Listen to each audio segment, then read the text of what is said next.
जिले के नोडल अधिकारी वेंकटेश्वर लू ने जिला अस्पताल का निरीक्षण किया।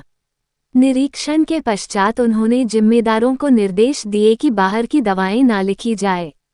साथ ही सभी प्रकार के टेस्ट की सुविधा भी अस्पताल में ही मौजूद है, तो टेस्ट भी बाहर के ना लिखे जाएं। अगर बाहर की दवाएं लिखते या टेस्ट लिखते कोई पकड़ा जाए तो उनके खिलाफ मुकदमा दर्ज कराया जाए। इतना ही नहीं, नोडल अधिकारी ने कहा कि सीएचसी व पीएचसी लेवल पर मरीज का ठीक से इलाज किया जाए।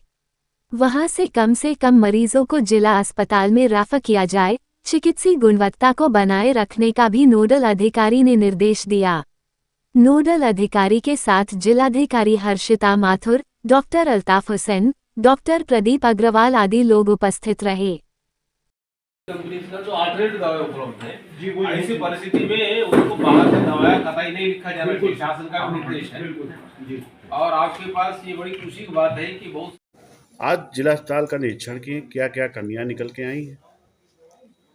तो एक यहाँ पे जिला अस्पताल की एक विशेषता यह है कि हमने देखा है कि बहुत सारे जिला अस्पताल में सारे एक्सपर्ट्स नहीं रहते। यहाँ पे सभी स्पेशलिस्ट यहाँ पर मौजूद है इसमें, और रोगी कल्याण समिति में पर्याप्त पैसा भी उपलब्ध है, और डीएम साहब के जो उसमें निगरानी में ये पूरी अस्पताल में जो सीएमएस और सीएमओ, ये एक इसकी यहाँ पे व्यवस्था कंप्लीट है, और सारा जो टेस्ट फैसिलिटीज भी यहाँ पर विद्यमान है। तो केवल जो बातें आप लोगों के द्वारा जो बताया गया है कि बहुत सारी जो कमियों को कैसे हम लोग हैंडल किया जाए, तो जहाँ यहाँ पे एग्जामिन करने पर यह पता चला कि कोई बाहर की दवा लिखने की जरूरत नहीं, यहाँ पर सारी दवाएं यहाँ पर विद्यमान। तो हमने ये कहा कि जो भी व्यक्ति बाहर की दवाएं लिखते हैं, यहाँ पर जिला हॉस्पिटल में एक कमेटी बनाया जाए, एक अच्छे 3 डॉक्टर जो आप लोगों के संज्ञान में कि ये अच्छे डॉक्टर डीएम साहब निर्धारित करें, डीएम और सीएमओ साहब निर्धारित करें, तो ये 3 लोगों का डॉक्टर की टीम बना देते हैं। जो भी बाहर का दवा लिखे जाएगा इसको एग्जामिन किया जाएगा। और तो इसी तरह का मैंने ये भी बोला कि बहुत सारे पेशेंट्स यहाँ पर आते हैं, इवन पीएचसी और सीएचसी लेवल पे ही इसको ठीक से एग्जामिन होना चाहिए। बहुत सारे केवल वहाँ पर दवा दे के मामला हल हो सकता है, उसको पूरा कॉम्प्लिकेट, उसको उसमें कन्फ्यूजन की वजह से यहाँ पर रेफर करने की जरूरत नहीं है। एक और फायदा यहाँ पर टेली मेडिसिन की फैसिलिटी है, तो यदि कोई किसी तरह का कन्फ्यूजन है तो यहाँ पे एक्सपर्ट्स के साथ बात करके सीएचसी और पीएचसी लेवल पे भी बहुत सारे पेशेंट्स को यहाँ रेफर करने की नौबत नहीं आना चाहिए, वहीं पर निपट जाएगा। तब वास्तव में जो सीरियस पेशेंट्स है वही उन्हीं का यहाँ पर व्यवस्था हो जाए। तो हम चाहते हैं कि इसकी एक ओपन, जैसे आप लोगों के बीच में भी ये चर्चा हुई है, बहुत बार टेस्ट बाहर लिखने की जरूरत है। यहाँ पर सारा टेस्ट मौजूद है तो बाहर लिखने की जरूरत नहीं है। और इमरजेंसी में ऐसा कोई जनरल एग्जामिनेशन के लिए ऐसा कोई एग्जामिनेशन नहीं है कि भाई अगले दिन सवेरे ना हो सकता।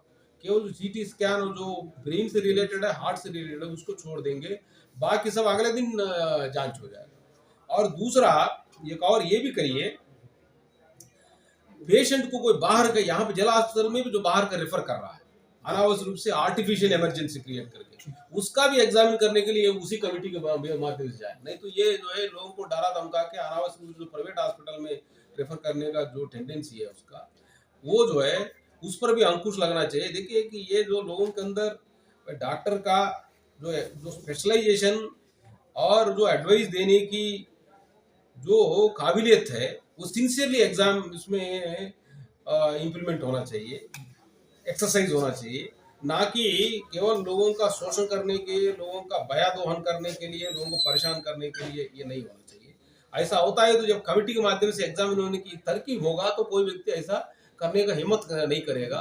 ऐसा कोई व्यक्ति अपनी एक्सपर्टाइज को दुरुपयोग कर रहा है, दूसरे प्राइवेट लोगों के साथ मिली भगत करके, प्राइवेट एग्जामिनेशन डायग्नोसिस सेंटर से मिली भगत किया हो या प्राइवेट हॉस्पिटल से मिली भगत करके अपने पेशेंट्स को जो है दूसरी जगह इसको भेज रहा है, तो उनको उनकी जो है इसमें पहचान होने की ये तरकीब है, इसमें निकलवाना चाहिए कि जो भी बाहर का पेशेंट रेफर करें या बाहर का दवा लिखें, दोनों यहाँ के कमेटी के माध्यम से एग्जामिनेशन हो जाए, तो ताकि उसके वो जो है उनकी टेंडेंसी का पता चले और उनके खिलाफ जो है हम लोग ये मोरल करप्शन है ये, तो उस पर जो है लोगों के खिलाफ, ऐसे लोगों को पहचान करके उनके खिलाफ कार्रवाई जिनकी पहचान हो गई है सर, जिनके बारे में सीएमएस को जानकारी है, उनके खिलाफ अभी तक कार्रवाई क्यों नहीं की गई? बाहर के लोग क्यों इमरजेंसी में बैठ रहे हैं, ऐसा क्यों है जब एविडेंस आपके पास है? तो ये बात जो आप बोल रहे हैं कि जो बाहर का व्यक्ति जो बैठ रहा है, तो वो जो है इसमें इमीडिएटली हो जाए, उनके खिलाफ कार्रवाई भी करें और उनके ऊपर मुकदमा भी दर्ज कराया जाए। इसमें जो व्यक्ति बाहर का लोगों को ला के यहाँ पर बिठा रहे हैं, वो तो लोगों को, मरीजों के साथ भी इसमें